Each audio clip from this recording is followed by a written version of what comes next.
Hi everybody, welcome to Stories from a Survivor. We're in season 2, episode 2. Lucky for you. We're going to be talking about burnout today. And I know a lot of people use the term and throw it around pretty loosely, but I'm going to dive a little bit deeper and talk a little more about how it feels to actually experience burnout. Which, if you've survived anything, and all of us have survived something, you've probably went through a phase of extreme burnout.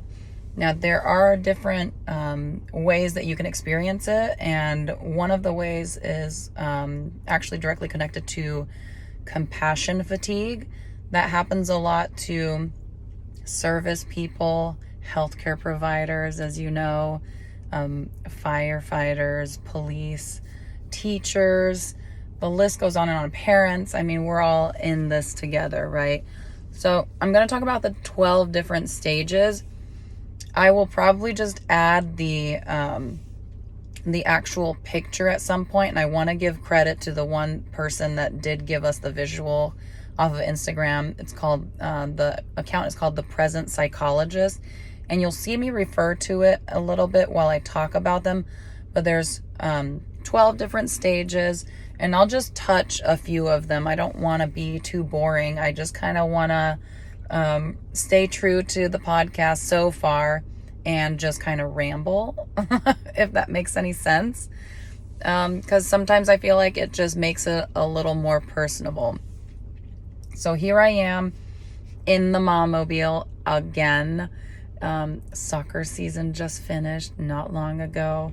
It was my birthday a couple of days ago, so the greatest gift is being back on track and starting to record these podcasts again. I know that I meet with a lot of people and I talk with a lot of people, and I love being able to record the things that I share with them, and in hopes that during some hard moments, you can revisit some of the categories and relearn and work on rewiring the brain so that you can live your best life.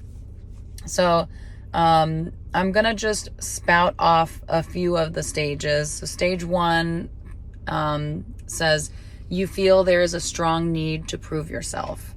That's where your journey to burnout begins. So if you find yourself feeling like you have to earn your keep or prove your worth to not only to other people like your parents, your spouse, your siblings, your friends, employees, employers, but ultimately, where does it lead to? Yourself. If you feel like you have to prove value and worth to yourself, that's the first step to taking yourself to burnout. I'm going to talk about all these different phases, and I know it'll come and go, and it'll wax and wane. I don't think these are meant to be in a 1 through 12 type of stage, like you can't revisit certain ones. It's kind of like the grieving process. It's messy, and it just kind of happens as it happens, and you process as you can. So I'll go to stage 6 and then stage 12, and then fill in all the gaps with what I've noticed in myself, in the industry, and what are some ways that we can mitigate or stay out of the severe burnout situation. So stage 6 is you deny the problems that arise due to work stress. So you're always making an excuse. And a lot of times that might look like even something as simple as it's my fault. Like, I'm not diligent enough. I'm not fast enough. I'm not efficient enough. I'm not educated enough.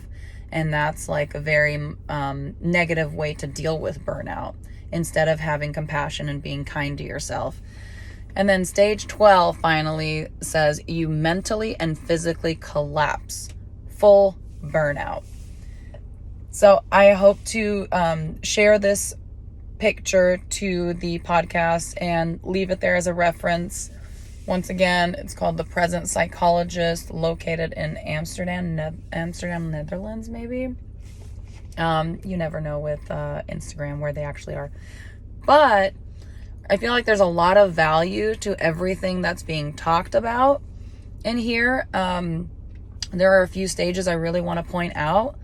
And, the most important piece is understanding that this is a chronic human problem, that we feel like we are, under delivering. And many, many times it just comes down to the fact that we are actually over expecting. And if you've ever been in pop culture here recently, there's a lot of conversation around not having expectations so that you don't get let down, which I don't also agree with as well. I feel like that's just kind of a cop-out, and I think that is that has a lot to do with the culture of anxiety, the cultural conditioning that we are going through as an anxious culture, a culture that tends to panic very quickly. And that's because we don't have direction a lot of times. So this culture of don't have expectations so that you don't get let down is actually setting us up for failure, to be honest, because we're not giving ourselves the credit that is due whenever we do meet expectations and exceed expectations. Very many times we actually exceed expectations. So one of the stages I do want to talk to you about is you're conflicted and blame others or the situation. So do you see there's like these polarities that happen, and it's very chaotic. The icons that are being used for burnout are little flames, which makes sense because there's, if you've ever heard the term, the straw that broke the camel's back, it really works. It's kind of like the, what's it called? The thistle that starts the fire. It's that one spark, that one thing that starts this wildfire, or the snowballing of events. Like all of this different terminology that we use to talk about little things adding up and turning into like one big mass exodus, where ultimately your body will fail you because of all of the things that we've talked about in the previous episodes, such as the body keeps score, such as suppressing emotions and how it affects your central nervous system, such as, self-betrayal and what that does to our psyche, such as, and the list goes on, where your brain is becoming slowly but surely rewired and is becoming not just untrue to who you truly are, to who you are and who we are as human. Because a lot of us come from a great place. We want to help others. We want to meet others' needs. We want to feel needed. We want to set others up for success. So think of, in some way, shape, or form, we are leaders.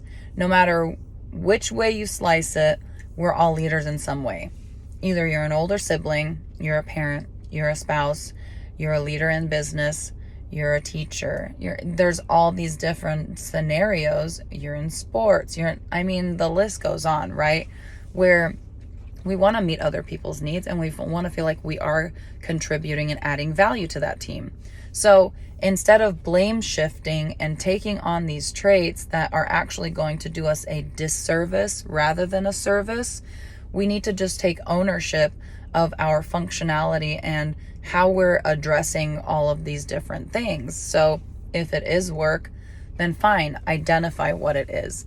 And if it's other people, then identify that as well. But within everything, if you can identify those items and come back to a quiet place and identify what you do control.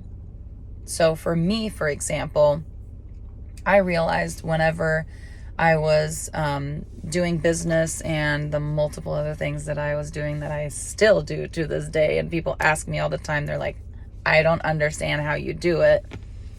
Well, here's how I do it. I adopt the 70-30 rule. So that basically means that you are willing to accept a 70% approval rate of whatever you're delegating or whatever you're doing.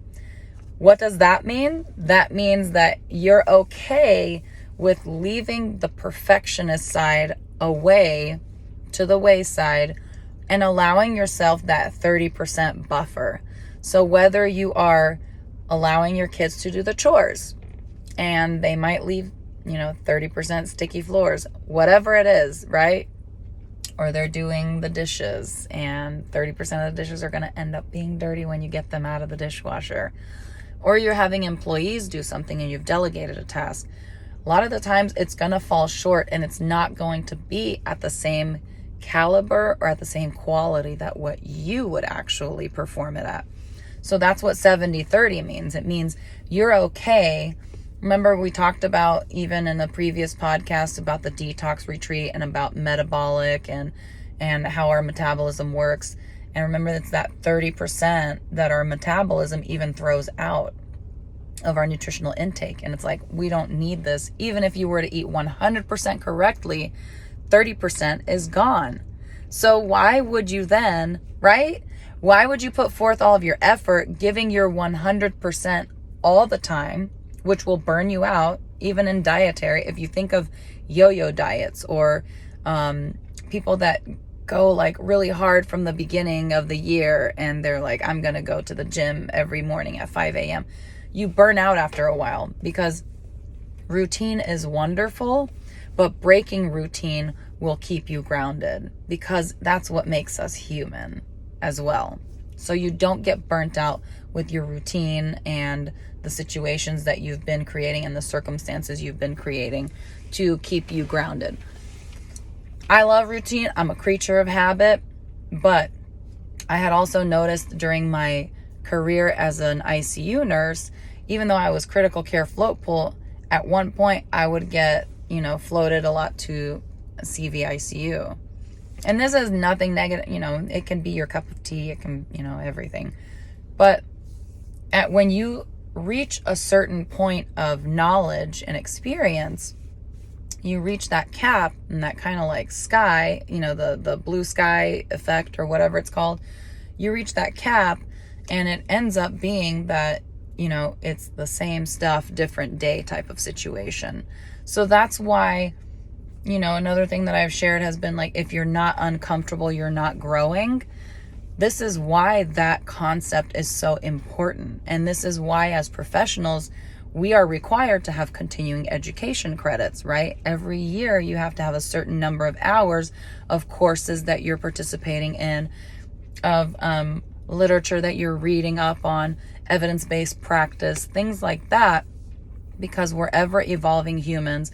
We learn more every day. We learn about better ways to do things and our higher efficiency. And then that gives us that multi-dimensional and diverse way of doing life.